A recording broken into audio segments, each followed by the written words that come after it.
Hey everyone, this is Arado and we're here to talk about the new off-banner units introduced since the Liam banner. We're gonna be covering Johan, Final Emperor, Gen, Coppelia, and Nora. First off with Johan, he has a one-shot strong AoE skill, and all his other skills are single target, so those are what you can use if you opt to use them for farming.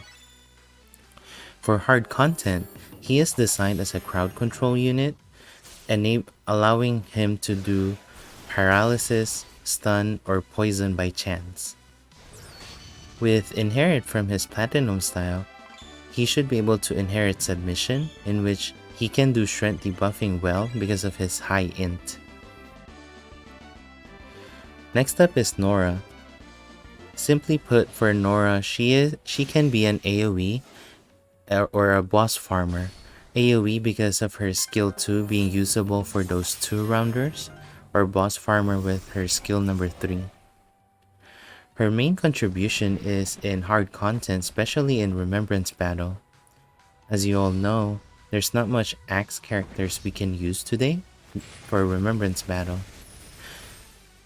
Her main role in that is to keep on buffing the party with strength with her skill number 2, and if possible doing that with other units as well, like Thorpe, or later on with UDX Darius.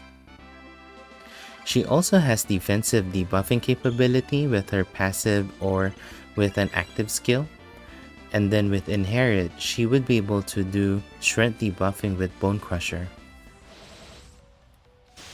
Next up is Gen. Gen in farming is a one-shot boss or AoE farmer. AoE farming is because of the skill you're seeing right now, and one shot for boss, which is the Platinum style Life Sprinkler skill. Later on, also from the Platinum style, the Triple Blade Sword, it becomes an A damage and fast skill, so he would be able to do a 5-5-5 rotation to do single target farming for those slash weak stages. For hard content, he has a counter stance that you should be able to utilize on certain battles, and it can deal really good damage. And overall, he's a good source of slash DPS. Next up is Final Emperor. Final Emperor is an AoE and single target farmer. AoE because he can use his skill number 3 in a 10-0-10 rotation, or single target farmer because of his skill number 2 with 7-7-7 rotation. Just like how we do global exclusive style today, if we inherit Double Dark Blade, then he would be good in boss farming as well.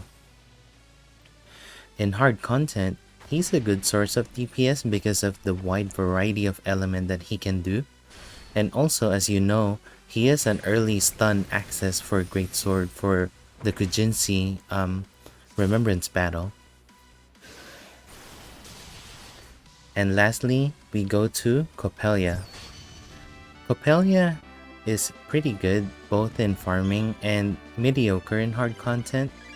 In farming, she has a one-shot AoE with her skill number 3, or boss farming with skill number 2.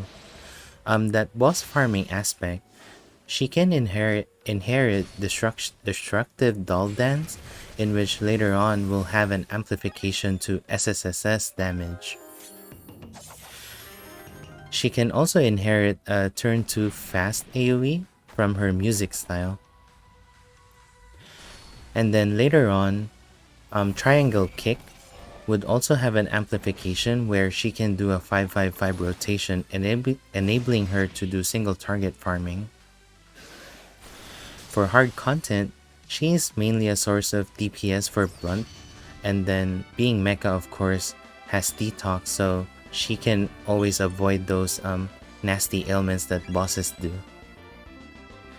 So overall, these characters are pretty solid on their own aspect, and because they're off banners that it's not just right now where you would see them and you would keep on seeing them as a filler unit for any UDX banner, Saga Soul, or Romancing Fest. So they would never be added to the platinum pool if you guys are expecting that with your SS tickets. Let me know what you think with these units. Overall, I think they're all pretty solid, and if you get them or not get them is okay, because there are other units that can, you know, perform what they can do. Alright, thank you so much everyone, and see you in the next video.